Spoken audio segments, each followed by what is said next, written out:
Hello and welcome to RGU Talk, the official podcast of Robert Gordon University. I'm your host Johnny Milne, and this week I feel completely out of my depth because I am joined by someone who knows far more about communications and PR than I ever could.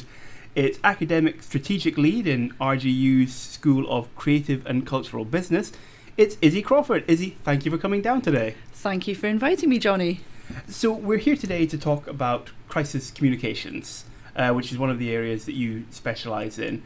Before we get into that, can you tell us just a little bit about your background in communications? Yes. So I worked for 10 years in corporate communication for the NHS, and I've been teaching corporate communication at Robert Gordon University for about 12 years now. Oh, wow. And you became Academic Strategic Lead last year. I mean, what exactly does that role involve? Okay. So the Academic Strategic Lead role involves assisting the head of school with the strategic priorities and operational day-to-day management of the school. That is a mouthful. That's fantastic. But are you still involved in the teaching side as well? Yes, I am. And one of the modules I teach is the postgraduate PR theory and practice module, and part of that is crisis communication. Which is perfect for what we're speaking about today. Awesome.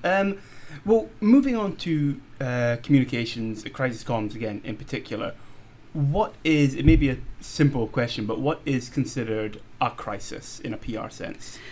Well, as you can imagine, a crisis can take many different forms, but perhaps the simplest way of thinking about it is a time of intense difficulty or danger when difficult or important decisions need to be made.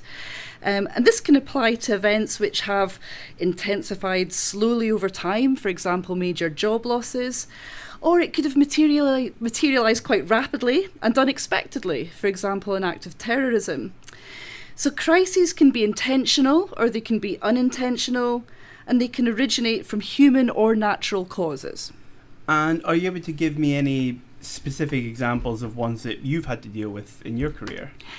Yes, well, in my career, I've mainly had to deal with public health crises, for example, outbreaks of E. coli when I worked for the NHS, and also emergency response training for major incidents involving the hospital.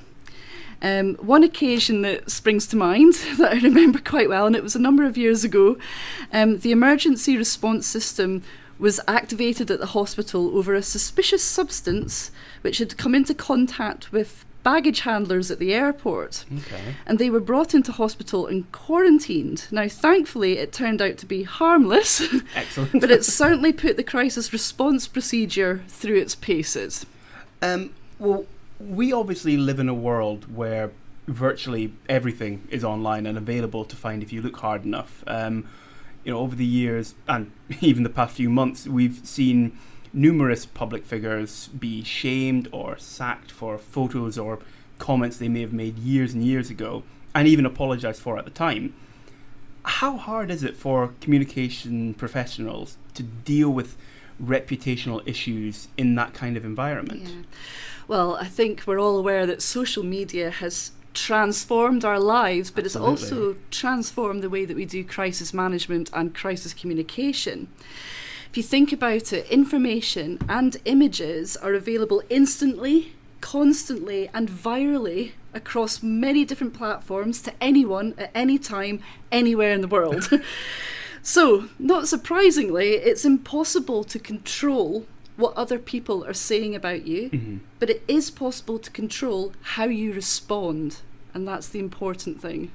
And with companies in particular, how much of a difference can it make if a crisis is handled well or handled poorly? A crisis can really be turned to an organisation's advantage if you can demonstrate competence in a difficult situation. Okay. But this really does need careful preparation and management before, during and after the crisis has occurred. If it's handled badly, it can destroy even the strongest of reputations overnight, and result in substantial losses or even closure of an organisation. And there have been some quite high-profile examples of that in the news of the last couple of years. And with that in mind, can you tell me a bit more about the specialist diploma in crisis communications that is offered here at the university? Yes, I can. So the CIPR Specialist Diploma in Crisis Communications is designed to help you understand the possible causes and impact of a crisis, how it damages reputation, but critically, how it can be mitigated.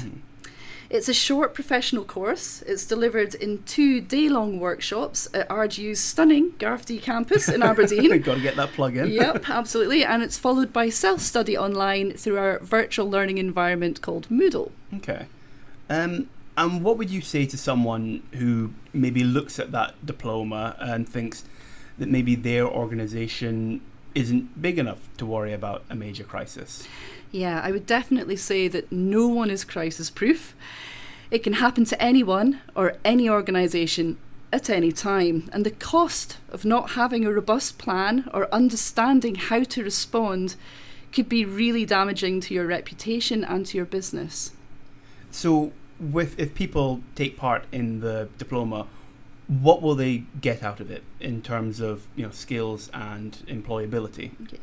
Well, first thing I probably want to highlight is that RGU is the first university in Scotland to offer this course. Fantastic. And the first intake will be in January 2019. So if you're among that first cohort, you will have something on your CV that not many other people in the local industry have.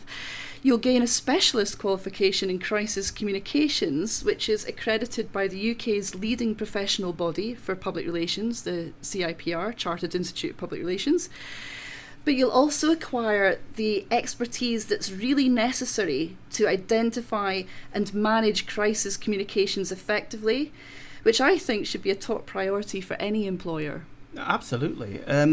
So if that interests people, where can they go to find out more and to apply? Yeah. Well, if you'd like to find out more and to apply, you should visit www.rgu.ac.uk/crisis communications. I hope you all had your pens and papers out there.